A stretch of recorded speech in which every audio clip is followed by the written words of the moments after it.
কোনোভাবেই একটা বিবাহিত ছেলের প্রেমে পড়া যাবে না। তোমাকে অনেক কথা শুনতে হবে, অনেক কথা শুনতে হবে। এরকম কথা আমারও শুনতে হয়েছে কিছুদিন আগে। আমার তো অলরেডি মুখস্থ হয়ে গেছে যে এরা কি কি বলে। তো এরকম বউর নামে বদনাম করছে, বউ চিট করে, এইটা সেইটা। আর তার ডিভোর্সটা অনগোয়িং প্রসেস। প্রথমে আমি বলছি, যদি আপনার ওয়াইফের সাথে এতই সমস্যা হয়, আপনি যদি আসলেই প্রসেসিংয়ে থাকেন, প্রসেসিং শেষ করে তারপরে আইসেন, তখন আমরা দেখবো আমরা কম্প্যাটেবল কিনা। হ্যাঁ, যারা হইতেছে একটু মানে লোভী, যারা হচ্ছে একটা ম্যারিড ছেলের সাথে সম্পর্ক রাখবে, একটু টাকা পয়সা পাবে, একটু ল্যাভিশ লাইফস্টাইল লিড করবে, কখনো পায় নাই এগুলা, ওদের ব্যাপারে আমি আসলে এই স্পিচটা দিইনি। এদের কোনো কথাই শুনবে না, বউ ভালো না, bye go for a couple therapist, go for a psychiatrist. আচ্ছা মেয়েরা শোনো, আমি তোমাদেরকে একটা অ্যাডভাইস দিই আপু হিসেবে, বা আমার থেকেও যারা ছোট, আমার থেকে যারা বড়, প্রত্যেককে আমি একটা রিকোয়েস্ট করব। সেটা হচ্ছে, নো ম্যাটার হোয়াট, মানে কোনোভাবেই একটা বিবাহিত ছেলের প্রেমে পড়া যাবে না। যতই ছেলেটা এসে বলো বউ ভালো না, সোসাইটির জন্য মানে সম্পর্ক রাখতে হচ্ছে, বাচ্চার জন্য সম্পর্ক রাখতে হচ্ছে, এইটার জন্য ওইটার জন্য, এদের না স্ক্রিপ্টটা একটুখানি এদিক সেদিক মডিফাই করে না, স্ক্রিপ্ট এক। সো এগুলো শুনবা না, এগুলো বিশ্বাস করবা না।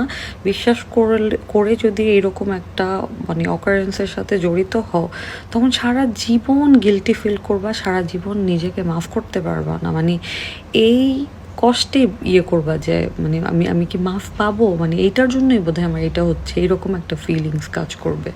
সো কখনো কোনো বিবাহিত ছেলের প্রেমে পড়বা না। ওরা যতই তোমাকে ম্যানিপুলেট করার চেষ্টা করুক, অবশ্যই তুমি এটার মধ্যে জড়াবা না। তোমাকে অনেক কথা শুনতে হবে, অনেক কথা শুনতে হবে। এরকম কথা আমারও শুনতে হয়েছে কিছুদিন আগে। আমার তো অলরেডি মুখস্থ হয়ে গেছে যে এরা কি কি বলে। তো এরকম বউর নামে বদনাম করছে, বউ চিট করে, এইটা সেইটা। আর তার ডিভোর্সটা অনগোয়িং প্রসেস। প্রথমে আমি বলছি, ফার্স্ট অফ অল আমি হিলার না, যে আমি কোনো কাপল থেরাপিস্ট না যে আপনি আমার কাছে আসছেন।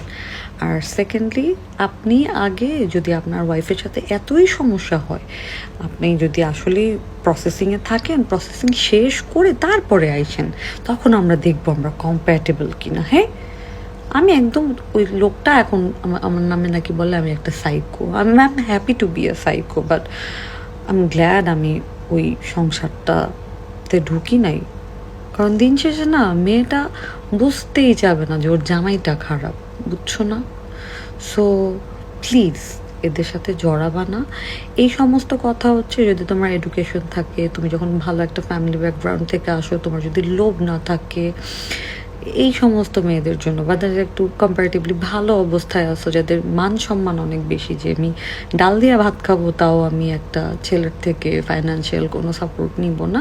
আমি শুধু এই সমস্ত ডিগনিফাইড মেয়েদের কথা বলতেছি, যে খালি খালি এই সমস্ত প্যারা নিবা কেন? মানুষ তো তোমার বলবে তুমি টাকার জন্য এই সমস্ত ছেলেদের সাথে তুমি জড়াইছো, কিন্তু আসলে যে তোমার ম্যানুপুলেট করছে এটা তো কেউ বুঝবে না।